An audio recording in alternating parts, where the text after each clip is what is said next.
जय हिंद दोस्तों, आप देख रहे आरएनएन चैनल। बताते चले आज हम बात करेंगे ठाणे से जुड़ी बड़ी राजनीतिक खबर की, जहां दशहरे के मौके पर पहुंचे उप मुख्यमंत्री अजित दादा पवार ने कार्यकर्ताओं से मुलाकात की और कई अहम बयान दिए। दशहरे के अवसर पर ठाणे में अजित दादा पवार का दौरा चर्चा का केंद्र बना। इस दौरान उन्होंने कार्यकर्ताओं को संबोधित करते हुए साफ कहा, हम किसी के साथ भेदभाव नहीं करेंगे, सबको बराबरी का हक मिलेगा। सिर्फ इतना ही नहीं, शरद पवार गुट को भी बड़ा झटका लगा है। सुहास देसाई समेत कई वरिष्ठ कार्यकर्ताओं ने अजित पवार गुट का दामन थाम लिया। इससे साफ है कि ठाणे की राजनीति में अजित दादा पवार लगातार अपनी पकड़ मजबूत कर रहे हैं। अजित पवार ने कार्यकर्ताओं का उत्साह बढ़ाया और संदेश दिया कि संगठन को और मजबूत करना है और अब इनका लक्ष्य है वही शरद पवार गुट से नेताओं के टूटने का सिलसिला उनके लिए मुश्किल और बढ़ा सकता है। तो दोस्तों, दशहरे के मौके पर ठाणे की राजनीति में अजित दादा पवार का ये पावर शो साफ दिखाता है कि महाराष्ट्र की राजनीति में समीकरण लगातार बदल रहे हैं। आपको क्या लगता है, क्या आने वाले समय में अजित पवार गुट और मजबूत होगा? अपनी राय हमें कमेंट करके बताएं। अगर वीडियो पसंद आई हो तो लाइक करें, सब्सक्राइब करें और शेअर करना ना भूलें। हा माहिती नसतो मी कुठच्या पक्षात राहून माझ्या वॉर्डातली की माझ्या ठाणेकरांची मी कामं करू शकेन, लोक त्यांच्यापर्यंत पोहोचू शकेन, ही विकासाची वाटचाल झाली त्यासाठी मी इकडे आलो. पण काही त्रास होता आधीच्या पक्षामध्ये? अरे सुहास देसाई को कौन त्रास देगा यार, क्या बात करता है, कौन त्रास देगा, दे सकता है क्या? दादा के आदमी को कौन किसके मजाल है? क्या ये मना भाई अभी तो दादा के पास नजीब भाई अभी तो दादा के पास नजीब भाई ये ना पटकन. आज सुहास देसाई आपल्या पक्षा इथे आलेले आहे. सुहास आमचाच होता. सुहास कधी माझ्यापेक्षा वेगळा होता, तो डेवन पासून आमचाच होता. तर असं म्हणावं का त्यांनी सोडचिठ्ठी दिलेली आहे शरद पक्षाला? तो हृदयाने आमच्या सोबतच होता सध्या.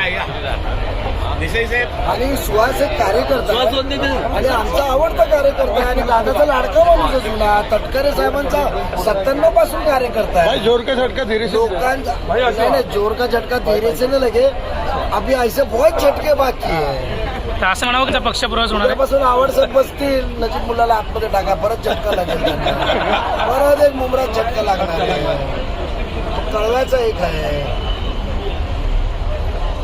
चला आज राष्ट्रवादी काँग्रेस पक्षाचे राष्ट्रीय अध्यक्ष, राज्याचे लोकप्रिय उपमुख्यमंत्री माननीय अजितदादा पवार साहेबांचं या ठाणे नगरीमध्ये राष्ट्रवादी काँग्रेस पार्टी ठाणे शहर जिल्ह्याच्या वतीने स्वागत करतो. दसऱ्याच्या आणि विजयादशमीच्या शुभेच्छा देतो. आज पापाचा अंत आणि सत्याचा आणि धर्माची स्थापना होणारा हा दिवस आहे. आजच्या या शुभमूर्ती राष्ट्रवादी काँग्रेस पार्टी शरदचंद्र पवार गटाचे जिल्हाध्यक्ष व ज्येष्ठ नगरसेवक सुहास देसाई आपल्या असंख्य कार्यकर्त्यांसमोर माननीय अजितदादा पवार साहेबांच्या शुभ हस्ते राष्ट्रवादी काँग्रेस पक्षामध्ये प्रवेश करत आहे.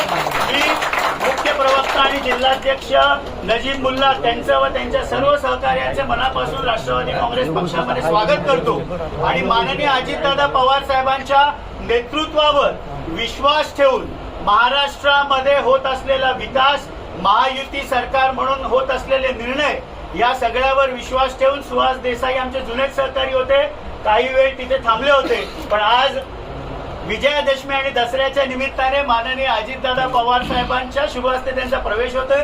मी खास करून माननीय अजितदादा पवार साहेबांचे ठाणे शहर जिल्ह्याच्या वतीने आम्हाला ही वेळ दिली. आज धावता दौरा दिवसभर हेक्टिक शेड्यूल असताना देखील म्हणून त्यांच्या मनापासून आभार व्यक्त करतो आणि सुहास देसाई यांना पक्षप्रवेश माननीय अजितदादा पवार साहेबांनी द्यावा ही विनंती करतो.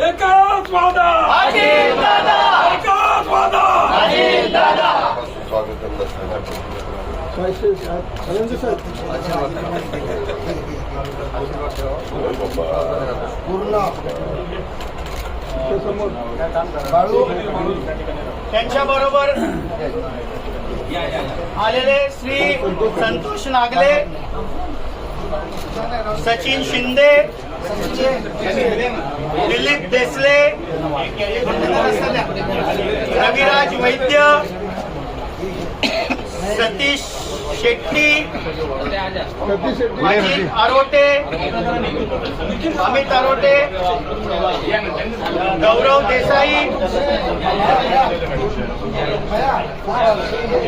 भूषण देसाई, विशाल वाळके, महेंद्र मोरे, पियुष डेडिया, स्वप्नील भोसले, अंकुश सकपाळ, गौरव देसाई.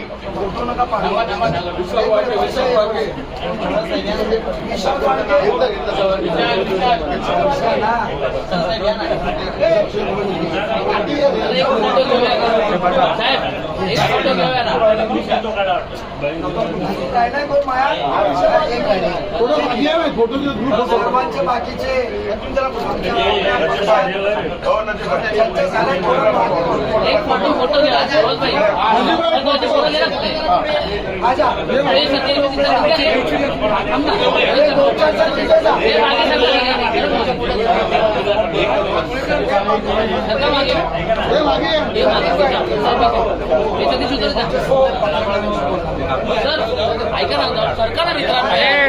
निलेशजी यार पेपर डाउन है निलेशजी इन लोग चला छोड़ो छोड़ो जितने लोग आए हाथ काढे बघा